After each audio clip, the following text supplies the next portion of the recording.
السلام علیکم جی ناظرین، آپ دیکھ رہے BLI نیوز اور آج آپ کے ساتھ ایک عورت، مولوی اور تعویز کے حوالے سے ایک انفارمیٹو سٹوری شیئر کرتے ہیں۔ عورت، مولوی اور تعویز۔ ایک خاتون ایک مولوی صاحب کے پاس گئی۔ مولوی صاحب کوئی ایسا تعویز لکھ دے کہ میرے بچے رات کو بھوک سے نہ رویا کرے۔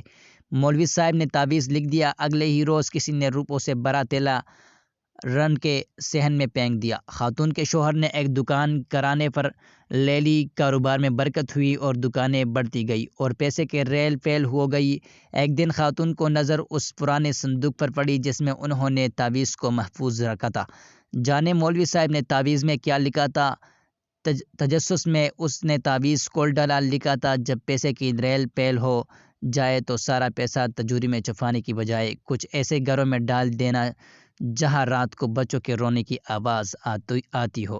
مزید اسی طرح کا انفارمیٹو اور نیوز اپڈیٹس ویڈیوز دیکھنے کے لیے ہمارے یوٹیوب چینل BLI نیوز کو ضرور سبسکرائب کریں، اور اگر ہماری ویڈیو آپ کو اچھی لگے تو اپنے دوستوں کے ساتھ ضرور شیئر کیا کریں۔ ملتے ہیں کسی نئی ویڈیو میں، تب تک کے لیے اپنے دوست اپنے بھائی توصیف احمد کو اجازت دیجیے۔ اللہ حافظ۔